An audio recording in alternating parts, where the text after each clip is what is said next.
Welcome to the History of European Theatre podcast, and thanks for joining me on this journey through millennia of theatrical history. Episode 189, Neighbourly Relationships in Early Modern Drama, a conversation with Dr Iman Sheeha. For today's guest episode, it is my pleasure to welcome Dr Iman Sheeha to the podcast. Her book, Neighbourly Relations in Early Modern Drama, has been published recently, so it was a great opportunity to talk to her about her research after she had just completed a summer tour of conferences. Her work places a select number of plays alongside other contemporary material, such as wills, pamphlets and sermons and other sources, that give us a glimpse of the early modern lived life. The plays that she has selected span the period between the 1550s and the 1620s, belong to different genres, were aimed at different audiences, and were written for different kinds of playhouses, which allows for conclusions to be drawn about the way genre shapes the treatment of neighbourly relationships, as well as revealing continuities and changes during the period. Iman Sheeha is a senior lecturer in Shakespeare and early modern literature at Brunel University of London, and co-general editor of the New Mermaids Classic Plays series. She has wide-ranging interests within the fields of Shakespeare and early modern literature, including gender, race, devotional literature, service and domesticity, and she welcomes PhD candidates working on those and related topics.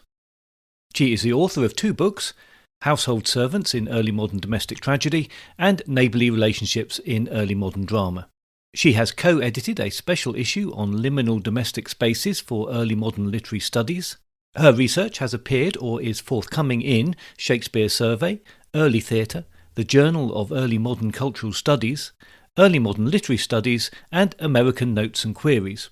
And she contributed a chapter to People and Piety, Devotional Writing in Print and Manuscript in Early Modern England.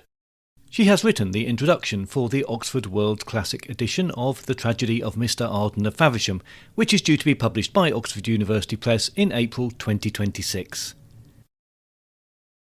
I spoke to Iman over Zoom from her office at Brunel University.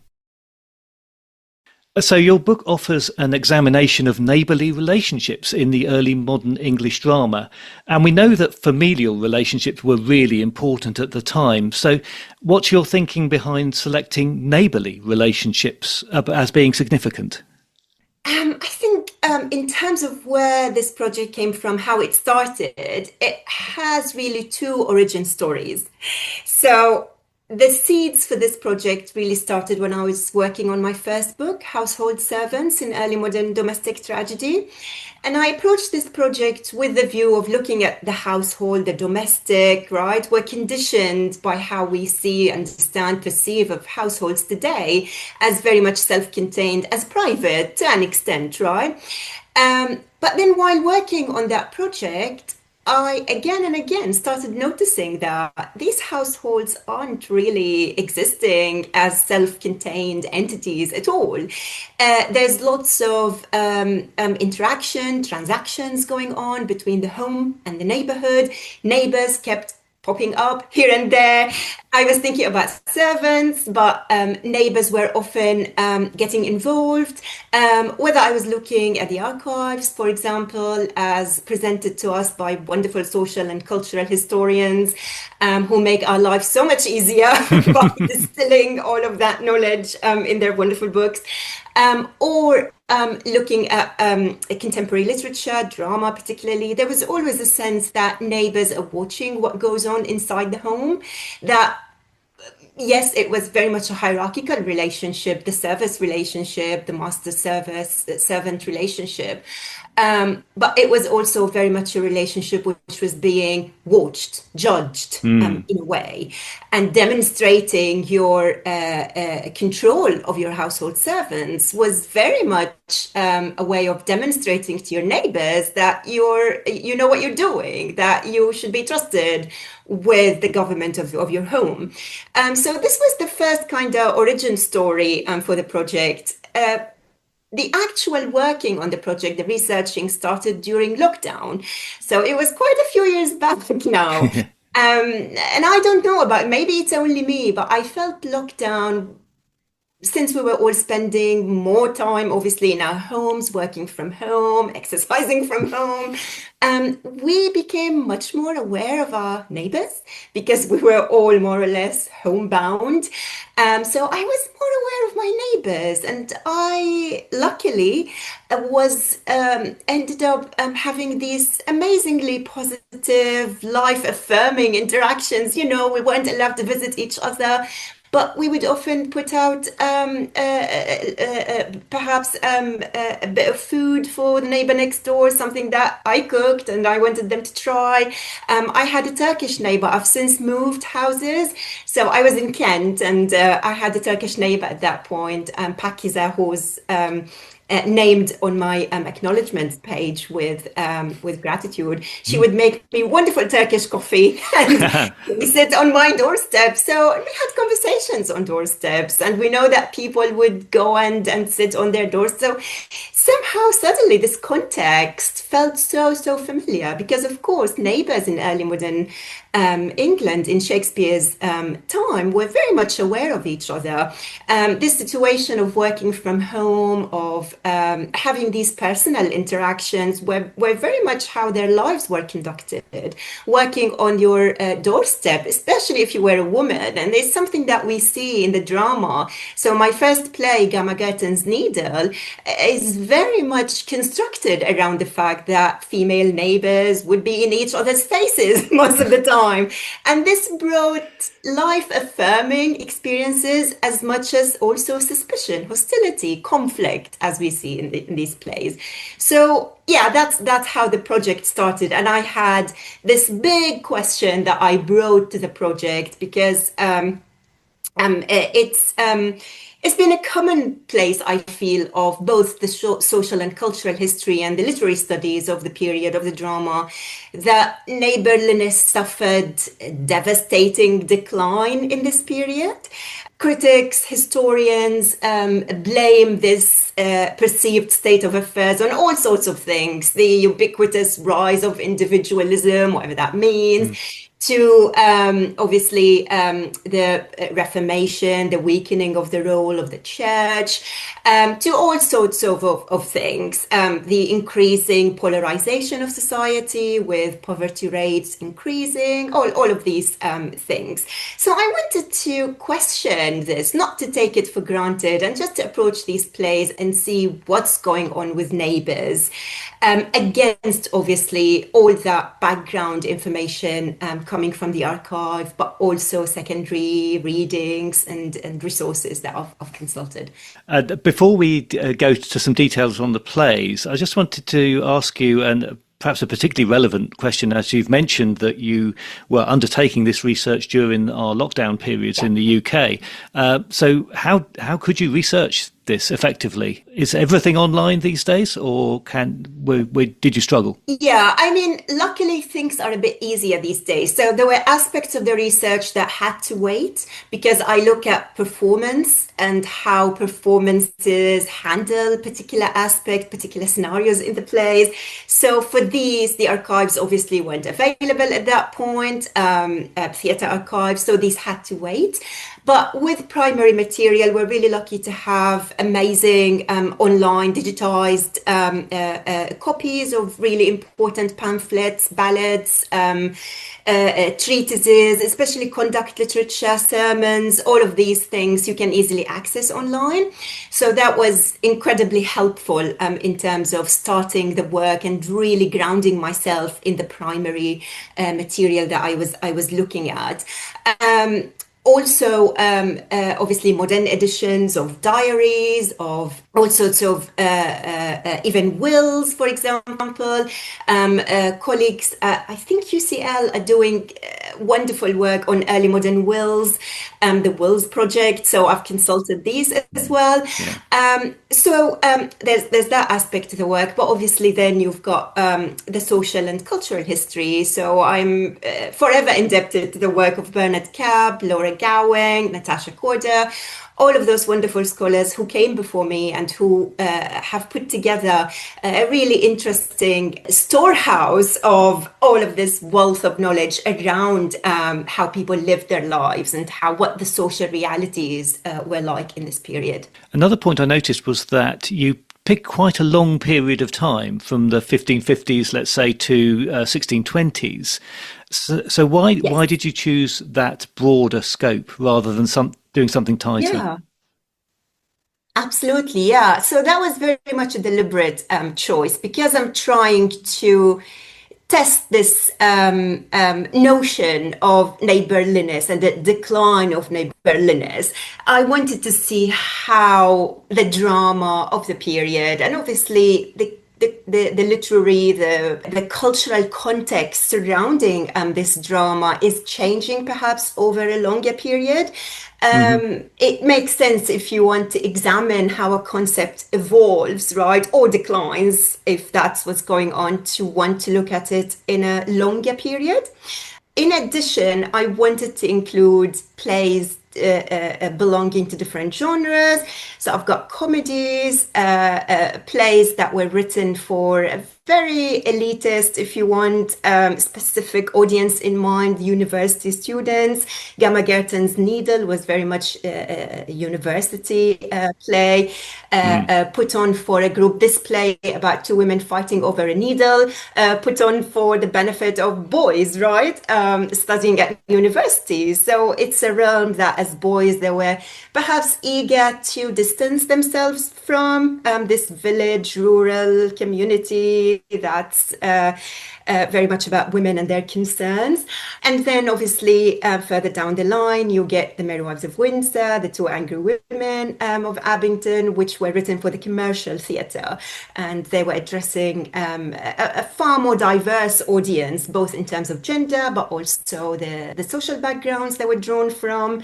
And with Middleton, I wanted to think about tragedy as well, because as we know, genre can also shape the way the themes are presented and are engaged with and examined in literature. So I wanted to think about, okay, so what happens when tragedy engages with questions of neighborliness, and what does that do in relation to these ideas that I examined over decades earlier. Okay, well, let's take those chronologically and have a bit of a dive into Gamma Gherton's Needle. Now, that is a play that I've talked about on the podcast, but it was a fair while ago now. So perhaps you could just give us a brief reminder of that and then outline how that fitted into your study. Yeah, absolutely. Gamma Gherton's Needle. I've been talking to everyone who would listen about this play over the summer. I've been really busy at conferences, and I would talk to anyone who would listen. It's a brilliant play. Please go and read it if you haven't yet. So it has the really interesting distinction of being, as far as we know, the first English comedy written in the vernacular. So it marks a really interesting moment in the history, right, of English drama, English comedy. And it's really interesting that this first comedy is very much concerned with neighborly relationships and with tensions between neighbors. So the play concerns as has been seen in the critical tradition, critics looking at this play have often seen it as perhaps not so sophisticated, not to be taken seriously. The word trivial pops up a lot in discussions of this play, perhaps because of the incident of the needle at the heart of this play. So it's very much built around this loss of the needle, which is blown perhaps out of all proportion. We meet Gamma Gherton, who is an older figure who heads her own household. And something really interesting about this play is how the households that we see are all female headed. So the two main neighbors, Gamma Gherton and her neighbor come enemy, Dame Shat, they're both heads of their households and they employ servants. And in the case of Dame Shat, her household is also the alehouse of the village where the vicar likes to go and get drunk. So a vagrant figure referred to as a bedlam sometimes, so sometimes a vagrant, sometimes a vice figure of sorts comes into this village and he decides to play a trick on those people. So he becomes aware that Gamma Gerten is really distressed about the loss of her needle, and he decides to spread a rumor that actually her neighbor, Dame Shad, is the one who stole the needle. And I'm fascinated by the kind of rumor that he comes up with and the consequences of this rumor because of what it tells us about these relationships, about expectations, but also anxieties in this early modern community surrounding, for example, neighborly interactions, that physical proximity that I talked about at the very beginning, your neighbor placing a cup of coffee on your doorstep. We get details, incidental details in this play about the two neighbors perhaps having coffee with each other. We hear about a mug that's left with Gamma Gerten. Later on, Dame Shad tries to retrieve. So there's these neighborly visits going on, but at the same time, there's that anxiety surrounding, well, this person is licensed, right, to come to my door. Almost like today, we've got these CCTV cameras and doorbells, right, going on, increasingly more and more popular. There are people licensed to come to our door, like a postman, for example, bringing your post to your door, touching your door, and sometimes interacting with your cat. If you're me, my postie is very good friends with Mel and my cat. So they're licensed to come to your door, but at the same time, there's this sort of, not of my postie, but yeah, in the early modern community, this sort of anxiety around, okay, so what does that entail, that this person can come all the way to my door and be just outside, perhaps even looking into the inside of my house, and perhaps, as happens with the needle, as we think, stealing my property. So the play is very much built around this fake accusation, and it's the consequences of that I'm interested in, and what reveals about tensions in the early modern neighborhood. So these women increasingly become hostile towards each other. They become physically violent. They end up using all sorts of verbal abuse against each other, abuse which reveals class tensions between them, perhaps an internalization of patriarchal attitudes. We hear about witch accusations. We hear about someone being mocked for their poverty, for not being able to afford their servant decent clothing. So all sorts of anxieties that we know from the historical record early modern communities were dealing with at this moment resurface, very much become very visible because of this rumor. Interestingly, the play, being a comedy, and as I reflect on that in the conclusion, the way that comedies, given their structure, their investment in the renewal of community, in the celebration of the community, famously comedies ending in marriage. So the promise of future generation of growth and continuity. Comedies as such lend themselves to the notion of neighborliness and to the investment of the early modern community in peace, right? So critics talk about, and historians talk about, early modern England being perhaps described as being a culture of reconciliation. And even though historians have revealed that people in early modern England were becoming very, very interested in taking their neighbors to court over all sorts of issues, including boundary disputes or conflicts over children misbehaving or whatever, there's definitely a sense that often this litigation didn't lead to sentencing or to a closing of the case legally, and reconciliation happened outside court. So they were very much there to suggest that, well, I can take you to court. However, I am equally invested in maintaining neighborly peace and harmony. And the play stages that in its final move, similar to The Merry Wives of Windsor, similar to The Two Angry Women as well, where the community comes together including those who triggered the conflict in the first place. So Falstaff, for example, in The Merry Wives, or the vagrant figure in Gambagetten. Reconciliation happens over a drink or a promised meal, and then all is good with the community. So the plays, although a comedy and heightened to a level, we have to assume it very much reflects, you think, how behaviours were managed at a local level. I think fiction needs to be able to speak to people, to feel relatable, for it to make sense. So an early modern playgoer going to see this play at least needs to see their world, right, reflected. Otherwise, how would they connect with the action on the stage? Yeah. So while perhaps this particular playgoer was particularly litigious, and he would take their litigious is the right pronunciation, and would take their neighbor to court, completely intending to have them sentenced to death or whatever it is, they can see on stage versions of conflict that were perhaps a bit different, but still plausible. I think what I'm trying to say in my thinking about this play is how the lies, the accusations, right, the rumor that starts this whole series of actions and leads to such violent interactions and conflict, what makes it so powerful is how plausible the scenario is that a neighbor can possibly walk up to your door and take your property and walk away, with other neighbors potentially seeing and noticing and not making anything of it, because again, a neighbor is licensed in a way and expected to make this journey. Perhaps we better move on to those two angry women of Abington.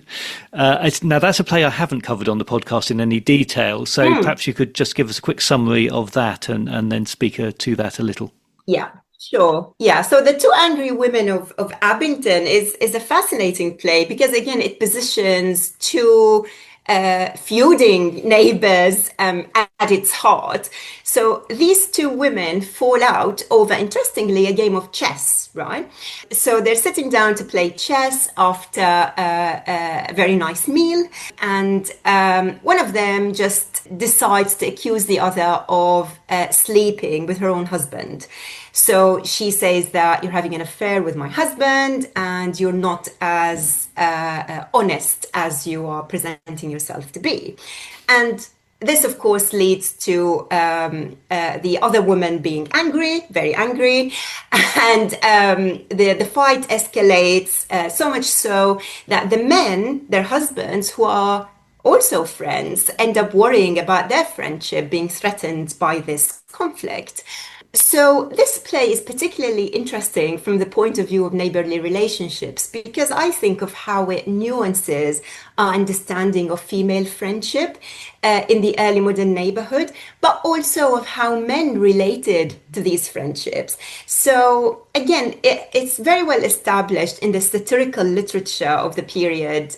If you read Samuel Rowland's, for example, pamphlets such as When Gossips Meet, gossips being female friends, right? There's lots of hostility towards these figures, female friends.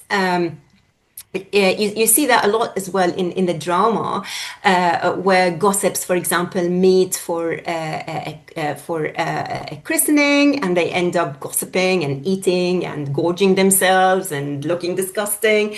And so I think what this play brings to the conversation is this more nuanced context, which actually suggests that the men didn't necessarily look at female friendships with this kind of suspicion.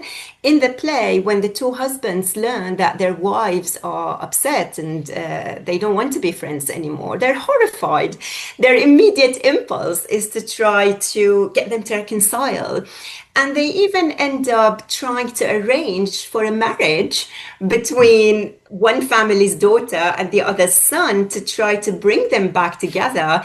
And they do that in secret, so the wives don't know. And then when they're faced with the reality of what happened, they're supposed to reconcile.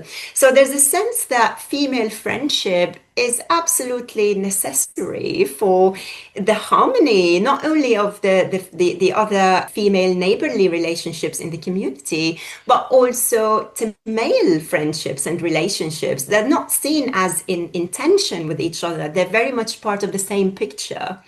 As the play progresses, we see these men getting more and more desperate to get these women to reconcile.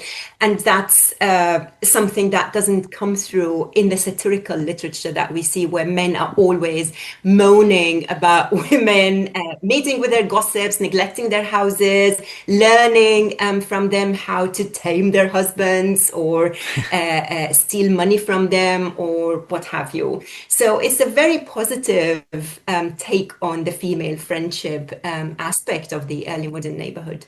So there's a lot more to this than just the obvious caricature of gossipy wives causing problems. Oh, totally.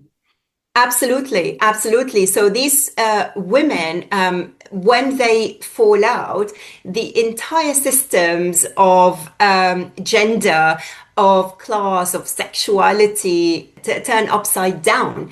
So we see their households being left in chaos as a result. We see their children rebelling against them. More interestingly, the entire neighborhood seems to be deserted towards the end, as everyone in this neighborhood leaves to this space, a green space, where they start. It's dark, it's midnight, very reminiscent of the Merry Wives of Windsor and the park. However, this is very much a wilderness where they can't see each other. They go blind and they keep mistaking one for the other. So categories of gender, categories of class, even sexuality get played with. So all of these systems on which the early modern hierarchies rest are now thrown into flux. And it's incredibly important that the wives reconcile for these systems to be back in place. And you've already mentioned it a couple of times there, the Merry Wives of Windsor. I was interested to know your thinking on whether that's a very different play from the point of view of your study, or actually does it fit into this subgenre, if we can call it that, quite neatly? Because we tend to think of Shakespeare as different, but was he really that different? Yeah, I mean, what's really fascinating about the Merry Wives is how, even though it comes quite a few decades after my first play, Gamma-Gurton's Needle, it very much subscribes to similar notions, similar ideas surrounding the relationship between the home and the neighborhood. So at the heart of this play, you have the jealous Master Ford, for example, counting on his neighbors coming to his support to when he thinks that his wife is cheating on him. She has this night, right? He thinks with her, and he imagines the entire neighborly community coming to his help to cheer him on and to celebrate the way that he outwits his wife and reveals her to be unfaithful. And that's very much this idea of neighborly, the moral community, right, of the neighborhood as invested in maintaining the honesty of every member of the community is very much there. However, what this play also does, I think, and that's really incredibly interesting, is the way that it allows us to rethink the whole idea of a neighborhood. What is a neighborhood, right? So from my work on the primary material, on prescription, on theorizing the neighborhood, I've come across so many contemporary definitions that it's really incredibly hard to pin down what contemporaries thought. So you go from the incredibly broad notion that if you're a Christian, all humanity, all human beings are your neighbors, to the incredibly narrow conceptions that sometimes comes up in the archives, where people think of the resident next door as their neighbor, or people that they see interact with face to face as their neighbor. So who is a neighbor? And I think traditionally, this play has been appreciated correctly for the way that it positions the two merry wives of the title as invested with agency and creativity and the way they take things into their own hands rather than go and tell their husbands that this lecherous knight is trying to seduce us. So there's so much celebration of their relationship, and that's amazing. But what I try to do in this chapter is to broaden that notion of female neighborly relationships and neighborly community a little bit more. So I bring into the orbit of this chapter such figures as Mistress Quickly, who I think has been unjustly ridiculed and sidelined in the criticism of, but also in performances of the play. She's almost always depicted as a garrulous, kind of busybody, which she is. But I Yes, think she yeah. also matters as a neighbor. Her being a servant, for example, and something I look at as well a bit in this chapter, enables her to be mobile. Servants were again licensed to go and knock on doors, deliver messages, fetch an item that their master or mistress needed to borrow from a neighbor. And that gives her access and gets her really involved in these women's lives, in the intrigues. And so much so, she becomes incredibly important to their plots to shame and humiliate both Falstaff and Master Ford. But then, in addition to her, you get the wise woman of Brentford, right? Which critics, for some reason, have decided to subscribe to Master Ford's attitude to her and vision of her as a witch, right? Even though the community itself seems very divided. Yes. So it seems as though, apart from Master Ford and Hugh Evans, very few people in this community believe that she's a witch. Well, I argue that she's actually a neighbor in this community. We know that she is the aunt of the Ford's maidservant. And again, critics have, I think, hastily dismissed her aunt as a euphemism for a bawd, which could be, but there's really no reason to dismiss the fact that she is a familial member of the maids, perhaps the family she left behind when she came to join the Ford's household as a servant. And she offers that connection with the community as well. And I think the gown that she leaves behind and the all the other items that Falstaff uses to disguise himself as this woman, witch, or whatever you want to call her, and ends up being beaten for his pains, I kind of speculate that I think it's another link with the community in terms of the business of pawning, that it was incredibly popular between women. Gowns, gloves, items that Falstaff uses, hats, were very much items that women often pawned. We know that from the diary of Henslow, the owner of the Rose Playhouse. There has been speculation that he often used these items, which were left behind, not collected, to dress his actors. So I think that that's exactly what these wives do. I think they're involved in a business, if you want, venture. And these items that they have, because again, it's really confusing. Why are these items there? I think they have access to these items left by her, and they dress Falstaff exactly like the tire women in the playhouse would have dressed an actor and present him to the cudgel of Master Ford. But I also look at laundresses. So that's the third category of women in the community that I'm looking at, and what they bring to this neighborly interaction and how their efforts. I dive into the material culture of laundering and how all of that worked before washing powder, before tap water, before washing machines. People obviously washed their laundry in very different ways and used different ingredients. In this play, I suggest that Falstaff himself is positioned as one of these ingredients, and the wives seem to be outsourcing the punishment of him to those other women in the extended community. So the chapter very much builds a broader picture of this neighborhood and the involvement of women with each other.